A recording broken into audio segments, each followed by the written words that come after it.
नमस्कार। आता अर्जुन आणि प्रियाचं लग्न चालू असतं आणि त्या लग्नात आता सायली एंट्री घेते।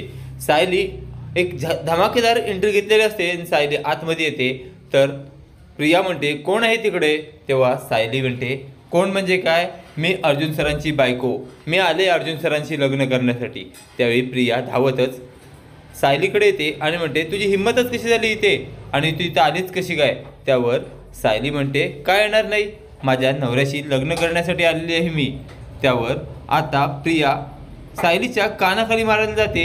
तेवढ्यात अर्जुन प्रियाचा हात पकडतो आणि प्रियाला म्हणतो तुला काय कळतं का, माझ्या बायकोला मारणार तू। अर्जुन प्रियावर खूपच चिडलेला असतो। त्यानंतर प्रिया म्हणते सिक्युरिटी। त्यानंतर सिक्युरिटी इकडे येते आणि सिक्युरिटी ह्या मुलीला आत्ताच्या आत्ता बाहेर घेऊन जा। त्यावेळी सिक्युरिटी हा सायलीचा हात पकडतो आणि आता सायलीला बाहेर घेऊन जाणार। तेवढ्यात अर्जुनला खूपच राग येतो आणि अर्जुन आता सिक्युरिटीला तुडवू लागतो। ते बघून आता प्रतिमाला वाईट वाटतं आणि प्रतिमा पूर्णाजीकडे जाते आणि पूर्णाजीला म्हणते पूर्णाई तू मला वचन दिलं होतंस ना, ते जे वचन दिलंस तेच मला आता आठवत नाही, तर ते वचन तुला निभावण्याची काही गरज नाही। आता माझी अशी इच्छा आहे तू अर्जुन आणि सायलीचं लग्न लावून द्यावं। ते ऐकल्यावर अर्जुन खुश होतो आणि अर्जुन आता पूर्णाजीकडे येतो आणि म्हणतो पूर्णाजी माझीसुद्धा अशीच इच्छा आहे की माझं सायलीसोबतच लग्न व्हावं, म्हणून मी तुझं वचन तोडत आहे आणि आता मी माझ्या बायकोसोबत म्हणजेच सायलीसोबत लग्न करत आहे।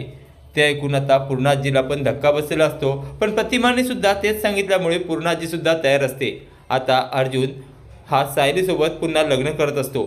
अर्जुन हा सायलीच्या गळ्यात मंगळसूत्र घालणार आणि लग्न सोहळा पार पडणार ते प्रिया तिथे बघत असते आणि लग्न सोहळा पार पडल्यानंतर प्रिया जाऊन सायलीच्या गळ्यातील मंगळसूत्र खेचण्याचा प्रयत्न करते। त्यावेळेला प्रतिमाला खूपच राग येतो आणि प्रतिमा जाऊन प्रियाच्या खनखन कानाखाली मारते। आता प्रतिमाने प्रियाच्या कानाखाली मारून खूपच चांगलं काम केलेलं आहे। असेच मालिकेचे नवनवीन अपडेट पाहण्यासाठी व्हिडिओला लाईक आणि चॅनलला सबस्क्राईब करायला विसरू नका। थँक्यू।